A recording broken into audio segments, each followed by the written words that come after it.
Since merong nagre-request ng with graphics sa mismong Java natin. So, ang gagawin natin dito, mag-open folder tayo. And then, ito. So, eto ngayon.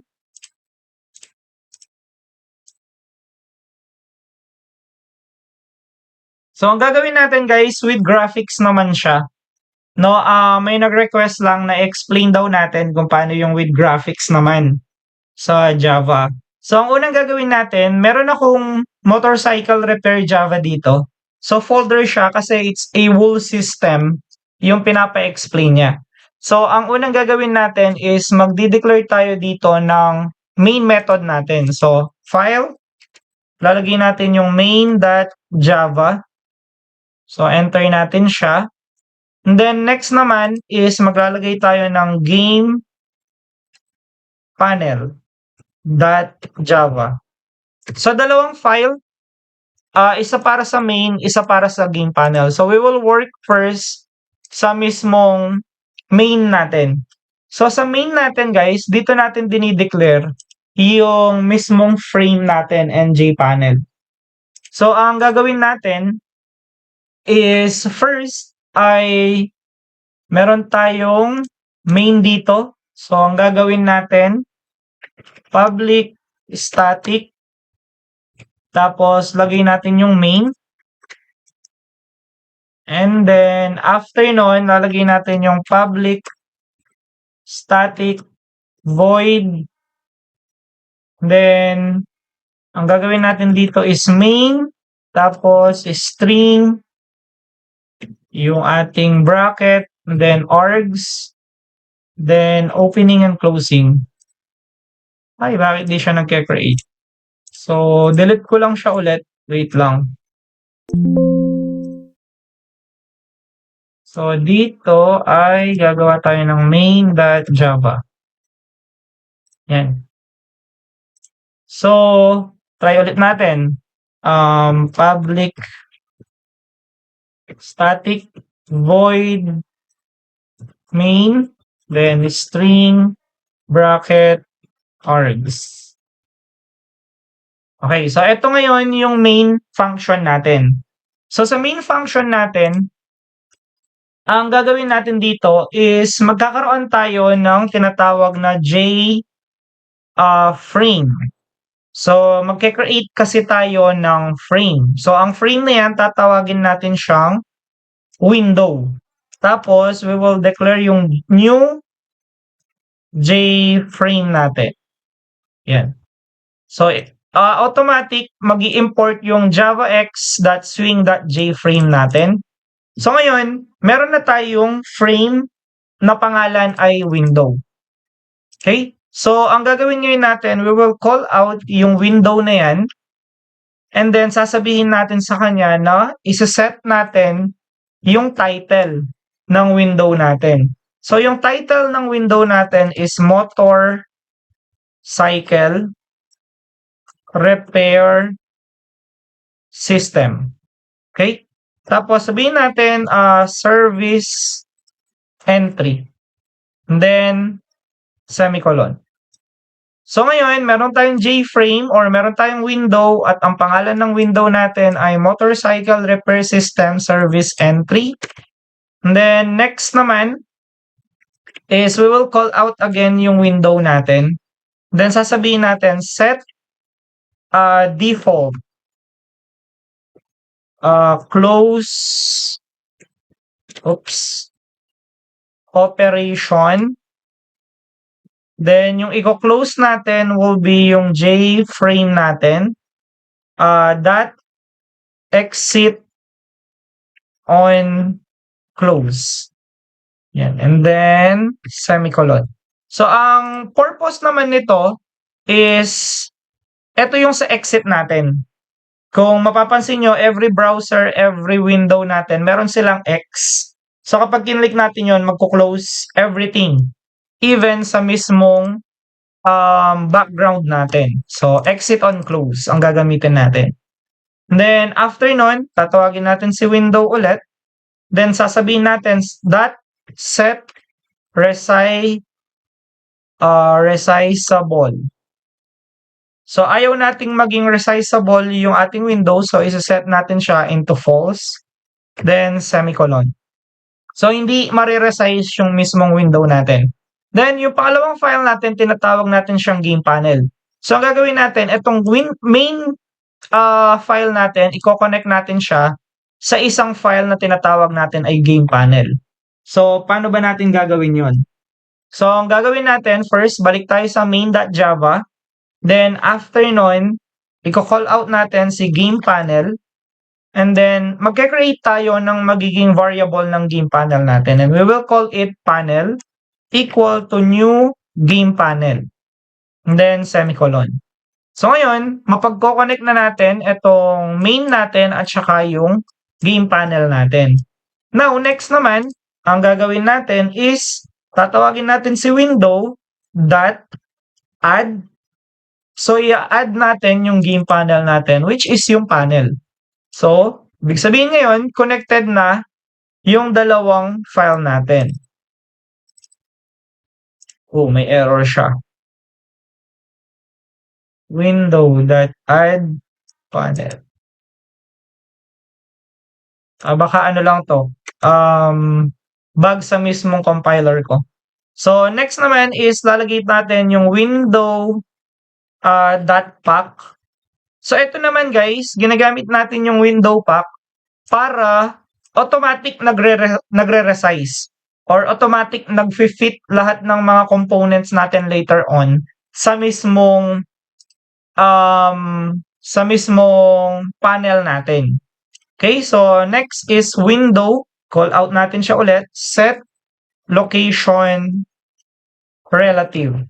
So, ang location relative to natin ay ginagamit po natin siya para ma-center natin yung mismong window natin.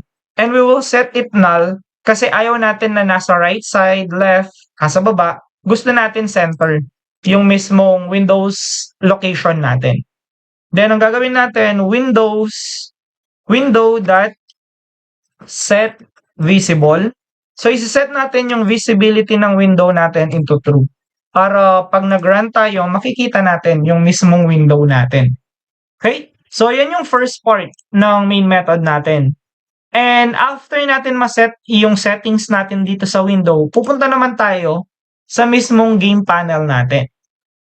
So, sa game panel natin, ang gagawin natin is, again, magsiset din tayo dito ng public static, sasabihin natin dito ay, hindi. Ang gagawin natin first, dito sa game panel natin, mag-e-extend tayo dito ng jpanel. Okay, so dito kasi mag-create tayo ng windows. So, mapapansin nyo dito, mag-create tayo ng panel. So, i-extend natin yung jpanel na yan para makapag-drawing tayo later on or makapaglagay tayo ng components such as buttons, checkbox, mga ganon, combo box, mga ganon. Then, next is we will implement yung ating action listener. Okay, so ang ating action listener, ito yung makikinig sa click ng button natin pag may ginagawa tayo sa mismong program natin. Okay, so ang next part naman na gagawin natin is dito sa loob, maglalagay naman tayo ng public void. And then, lalagay natin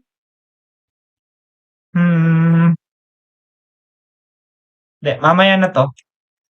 So, ang gagawin natin next is i-declare muna natin yung mga libraries natin. So, mag-i-import muna tayo dito ng javax.swing then .asterisk. Ito yung sa JFrame natin. Okay? And then, ang next part naman is mag-i-import ulit tayo dito java.abstract windows toolkit or AWT and then asterisk. So, gagamitin natin siya para makapag-drawing tayo using yung panel natin. Then, next is import. And then, java .awt.event. Okay. So, ito naman, asterisk, ginagamit natin siya guys para umandar yung action listener natin. So, hindi kasi gagana yung action listener kung wala tayong event handler. So, yan yung gagamitin natin. Okay, now, after that, ang next na gagawin natin, guys, is gagamit tayo ng combo box. Okay, so sa combo box, meron siyang opening and closing na greater than and less than. Then, ang gagawin naman natin is i-declare natin yung data type na string. And then, ang pangalan ng combo box natin is customer box. So, dito natin ilalagay yung mga customer box natin or yung mga customers natin. Okay?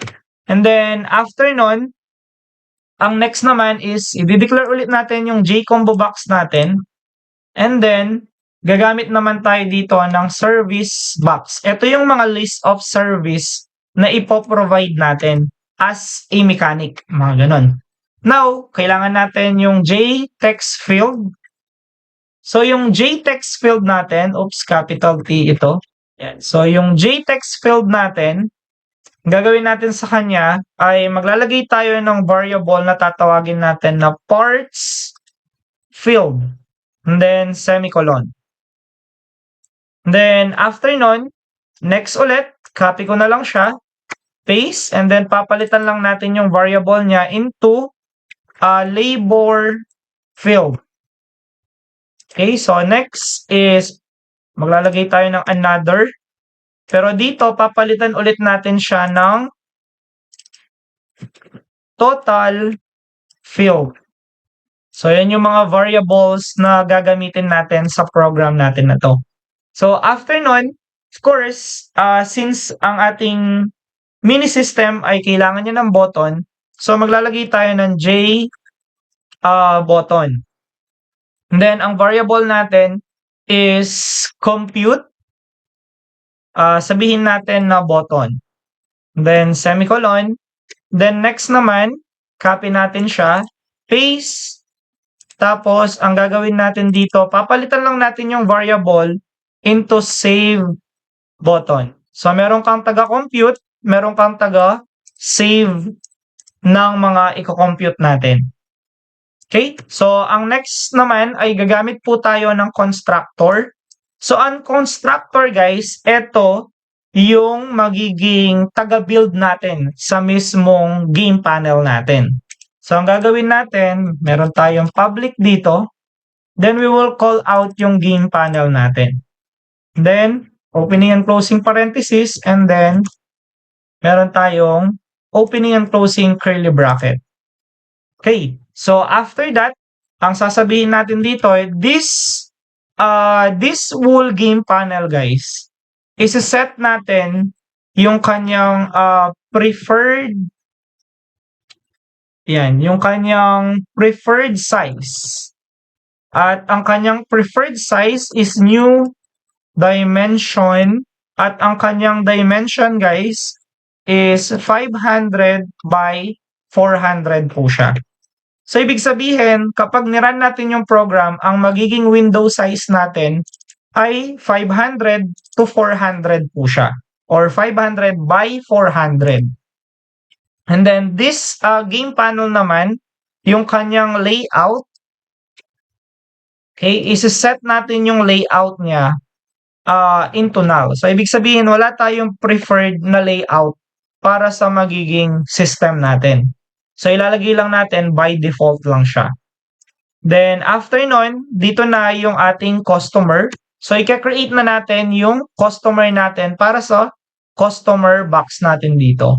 So, ang gagawin natin first ay magkakaroon tayo ng label. So, alam nyo naman kung ano yung label. Ito yung mga text na nakikita natin. So, J-label natin, tatawagin natin yung customer label natin na variable. So, this will be yung new variable natin para sa magiging label. And then, ang gagawin natin, equals to new J-label. At ang magiging pangalan ng J-label natin will be customer. Yan. Then, after nun, ang customer label natin dot set bounds. Ang set bounds, guys, ito naman yung magiging position ng mismong mga labels natin. So, ang gagawin natin dito is meron tayong 30 and then 30. So, this will be yung x-axis and y-axis natin. Then, meron tayong width na 100 and meron tayong height na 25. So, etong part na yan, ito yung magiging x and y, width and height ng magiging label natin. Okay? Then, after nun, gagawin natin, we will add yung mismong customer label natin sa mismong panel natin. So, yan yung purpose ng add natin dito. Now, after nun, isi-set natin kung ano yung mga pangalan ng mga customer natin. So, sa baba niya, maglalagay tayo ng string dito. So, ang string natin, meron po siyang bracket, which is array. And then, we will call out yung ating customer. Okay? So, ang part naman na to, ang gagawin natin is ilalagay or mag-a-assign tayo ng mga names. Okay? So, quotation natin siya. Let's say, for example, ang first customer natin ay si Dean. Then, ang second customer natin, for example, is Clarice. Then, ang third customer natin will be Crisel. Then, semicolon natin siya. Then, after nun, ang gagawin natin is magkakaroon naman tayo dito ng customer box. So, eto siya. Tatawagin natin yung customer box, which is yung J-combo box natin. And then, after nun, equal natin siya into new J-combo box. Then, after natin siyang i-declare, ilalagay natin sa loob yung mismong customer natin. Kasi siya yung nag-handle sa magiging names ng mga customers natin. Okay, so ipapasok lang natin to sa J-combo box natin. Kumbaga, kapag rinan natin yung program natin, meron tayong drop down for customers. Kulang ng T ang action. Ay, oo nga. So, and after ng ating customers dito, ang gagawin natin is we will set yung set bounds yung mismong customer natin. So, we will call yung customer box natin. And then, after nun, gagamit tayo ng dot.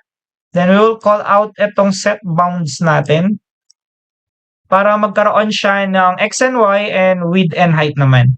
So, dito, lalagay natin, for example, is 150, 30, and lagay natin po 225. So, okay na yan. So, after nun is meron tayong add dito. Pero papalitan natin ng combo box yung nasa loob niya. Okay, so yung next naman, after ng ating customer, ang gagawin naman natin ay magkakaroon tayo ng same thing dito. Copy ko lang. But this one, for service type natin. So, paste ko lang siya. Okay? So, dito, ang gagawin lang natin, papalitan lang natin siya ng service label. And then, etong string natin, lagay natin service. Then, service label, paste natin siya dito. Then, sa set bounds, palitan lang natin ito into 70, 125. So, okay na yon. And then, ito naman, palitan natin siya dito. So, yan ngayon yung 4 labels natin. Ngayon, lalagyan natin siya ng laman. So, kakopy ko 'to, paste, and then ang gagawin natin, papalitan lang natin ng services, ito. So, let's say for example, since motorcycle ito, lagay natin, change oil. And then, sabihin natin, brake repair. Yan, and then yung next naman will be, sabihin natin, engine check. So, after nun, sabihin natin, mag-a-add pa tayo. Lagay natin for tire change. Yan. So, yan ngayon yung magiging laman ng combo box natin na mga choices. Now, after nun, ang gagawin natin ay kukunin natin si service box. So, ilalagay natin siya dito. Then, dito naman, papalitan natin siya ng service. Yan, and then, etong combo box natin set bounds, of course, papalitan natin siya ng service box.setBounds. Then, of course, yung add natin will be service box din. Okay? So, next naman, ay kakopy ulit natin to. Then, paste. Pero ito naman, ay para po siya sa magiging parts cost natin. So, ito yung magiging cost per parts natin. So, gagawin natin, parts label. And then, papalitan lang natin ito ng parts cost. So, sa parts cost natin, kakopy natin to, paste natin siya dito para sa set bounds. And sa set bounds pala natin dito, nakalimutan ko siyang palitan. So, lalagyan natin ng 70 dito, then 70, 70. Okay lang. Then, dito naman, so lalagyan natin 30, lagay natin 70, 70, 110, then 125, okay. Parts label, papalitan natin siya sa add. Then, after nun, next naman is gagamit naman tayo ng copy ulit natin to. So, dito naman, J-label pa rin tayo dito. Or, palitan natin siya. Ang gawin natin, tatawagin natin si parts field. Equal natin siya sa new J text field para meron tayong lalagyan na magiging value. Then, after nun, ang gagawin natin is magkakaroon tayo ng parts field dot set bounds. Oops. Yan. So, sa set bounds natin, isa-set natin to into 150, 110, 200 natin ito. Then, 25. And then, magkakaroon tayo ng add dito. So, sa add natin, of course, this will be yung parts field natin. Okay? So, next naman is magkakaroon tayo ng, ito yung parts. So, labor cost naman tayo. So, dito ay, oops, labor cost. Oops.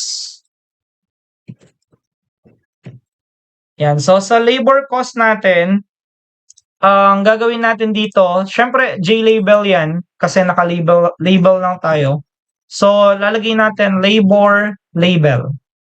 And then, papalitan natin siya ng labor cost. And then, copy natin to, paste dito. And then, palitan natin ng 150 ito. And then, 100. Next, copy, paste dito. So, ang next naman, after natin ma-set yan, ang gagawin natin is labor field. Copy natin yon, paste. So, dito, papalitan natin siya ng labor field. So, after nun, paste, paste. Palitan lang natin ng 150 din to. Then 225, copy and paste. Okay, so after nun, meron naman tayong for total cost. Pag nag-total tayo, ang JText field guys, iyan yung makikita nyong text kung saan tayo magta-type for example. Okay, 'di ba sa Facebook, pag username, meron kayong lalagyan ng username. So yun yung JText field natin. So meron tayong lalagyan. So sa total cost, ang gagawin natin, magkakaroon tayo ng JLabel dito. And then we will set yung total label natin. So sa total label, new JLabel tayo and then papalitan lang natin ng total ito. Okay. So after nun, ang gagawin natin, copy, paste natin siya dito. Then sa set bounds natin, yung position niya, papalitan lang natin ng 190 ito. Then add natin siya, total label. So paste natin dyan. Then after nun, ang gagawin natin is magkakaroon naman tayo ng next part. Copy and paste lang. So dito, ang next naman natin is tatawagin ulit natin yung total field natin. Then equals natin siya, of course, sa JText field kasi ayan yung lalagyan ng total natin. And then total field, lagay natin dito, yung set bounds niya is 150 to 190 tayo, 225. And then, ang gagawin natin dito, since ito yung total natin, hindi siya pwedeng na-edit. So, ang gagawin natin, call out natin si total field dot set natin yung editable niya. Sa editable niya, ang gagawin natin ay false. Then, semicolon. So, yun. Tapos, after nun, add natin yung total field natin. Okay? So, next part naman, of course, meron na tayong mga fields. Ito yan. Tapos, ito yung mga labels natin. Ang gagawin naman natin next is magkakaroon tayo ng button naman. Para sa compute natin, of course, para din sa magiging save natin. So, ang gagawin natin ngayon is, una, gagawin muna natin yung compute button natin. So, di ba may variable tayo dito for button? Ito siya. So, ang gagawin natin ay i-declare natin siya dito. So, compute button, equal natin siya sa new J button natin. So, sa J button, ang gagawin natin is we will declare yung compute total natin. Okay? So, after nun, ang gagawin naman natin is semicolon natin siya. Next part na gagawin natin is isa-set natin yung position ng mismong compute button natin. So, paste natin. Gamit tayo ng .set bounds. Paste. Then, isa-set lang natin yung position niya. So, we will set it into 50 yung X natin. Yung Y naman natin is 250. Then, yung width natin ay 150. And then, yung height natin will be 30. Then,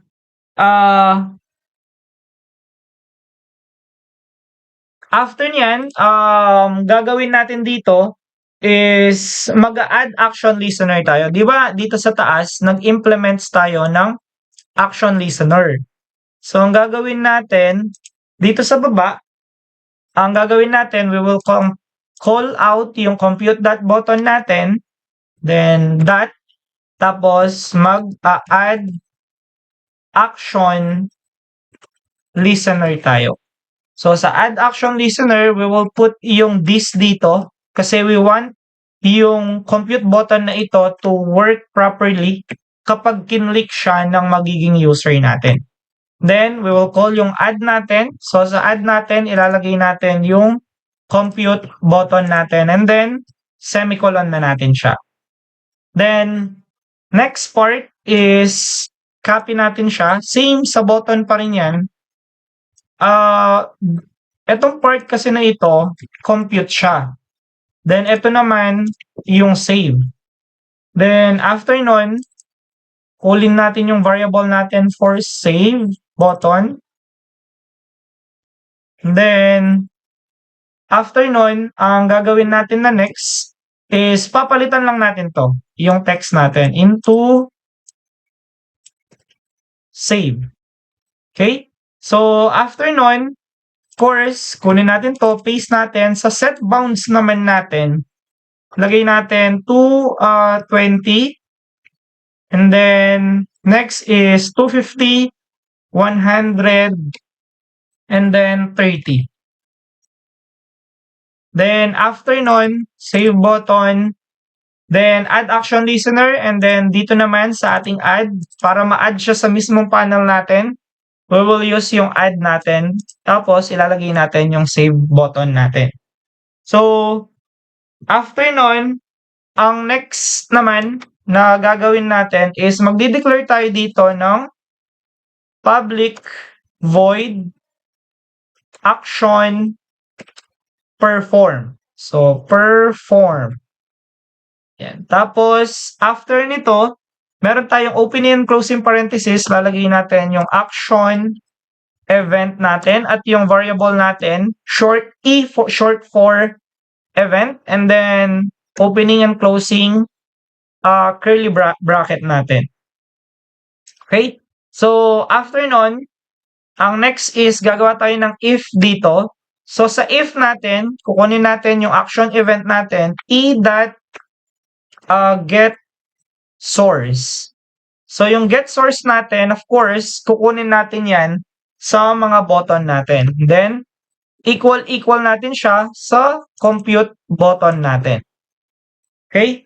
So, after nun, ang gagawin natin is magkakaroon tayo ng curly bracket dito.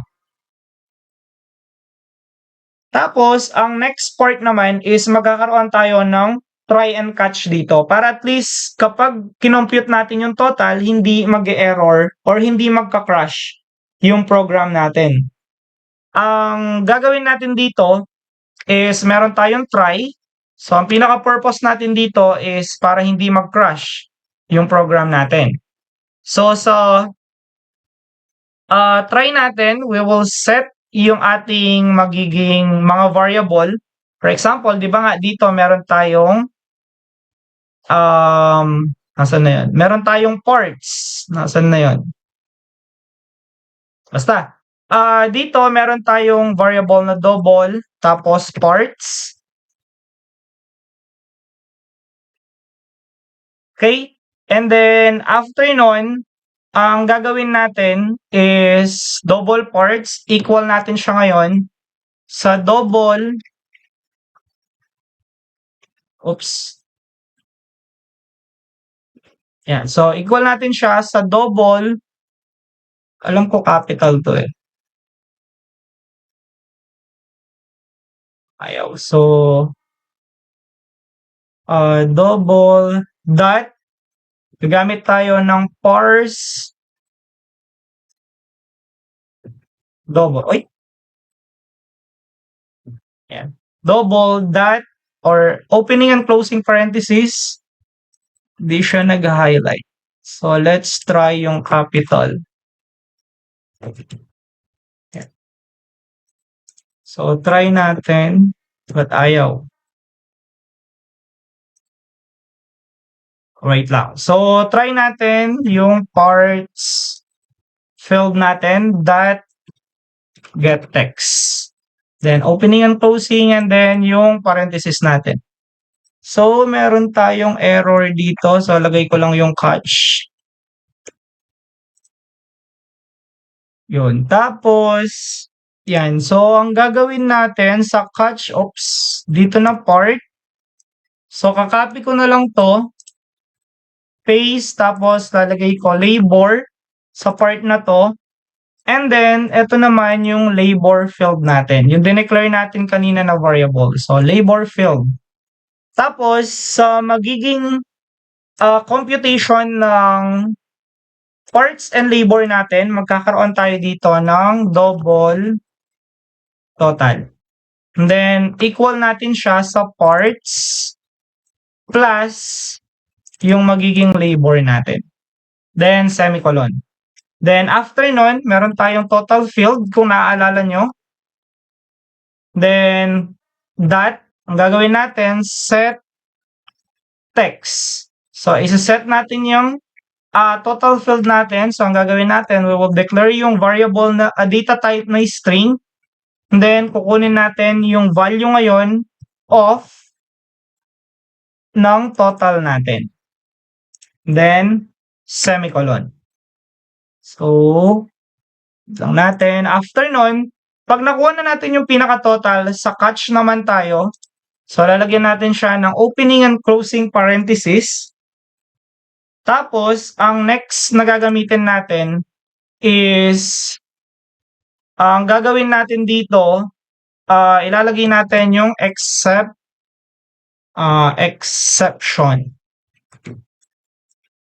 Yan. Tapos, variable na ex natin. Then, after nun, sa baba ng mismong try and catch natin, gagamit po tayo dito ng JOption pane. That show message. Then, call out natin yung dialog natin. Then, after nun, call out yung this. Then, enter valid number. So, kapag hindi valid yung number doon sa text field natin, i-error natin siya as enter valid number. So, ika-copy natin to guys. Yan. Tapos, ang gagawin natin, lalabas tayo dito. So, napapansin nyo yung itong closing ng game panel natin. Ito yung opening. Ito naman yung closing natin. So, ang gagawin nyo, lalabas kayo dyan, ipipaste nyo yung code na dineclare natin kanina. Okay?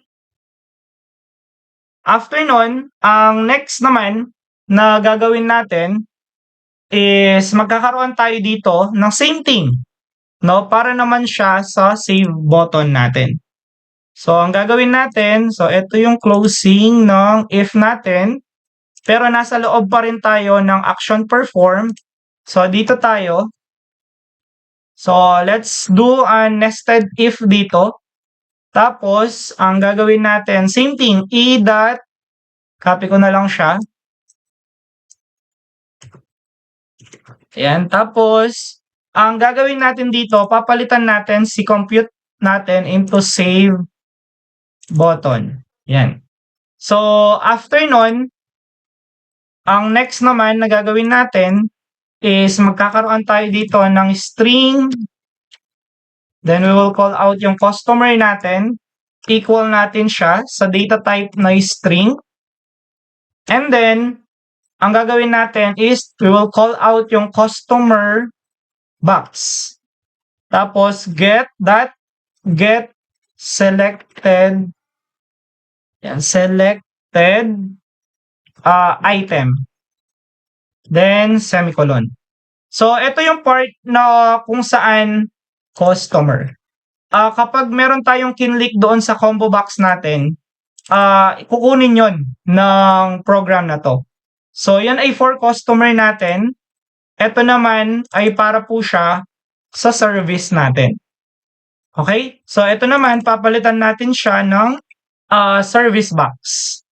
Then, after nun, gagawin natin, we will call out yung string, total. Equal natin siya sa total field natin, that get text, then semicolon. Okay, so ngayon, oops, mali yung spelling. String. Okay. Then, after ng mga variable na yan, gamit tayo ng JOption pane that show message dialog. So, sa show message dialog natin, ang sasabihin lang natin, yan. And then, sabihin natin, baba natin para makita ng malinaw. Yan. So, dito lalagay natin save. Ito yung magiging receipt natin. Tapos, exclamation, mag-new line lang tayo dito. Then, customer, colon. Then, gagawin natin, magpa-plus, tapos tatawagin natin si customer dito. Then, after nun, plus ulit. Then, sa baba, double quotation ulit, /n.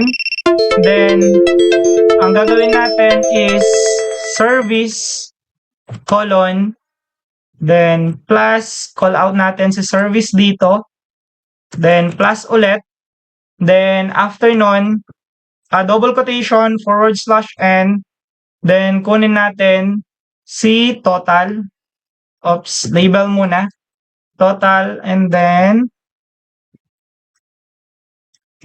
plus natin siya dito, and then call out si total dito. Then after nun, semicolon. Okay? So, after nun, check natin ngayon yung magiging program natin kung wala ba tayong error or meron. So, check natin siya, run program. So, ito yung combo box natin kanina na nilagay ng mga names.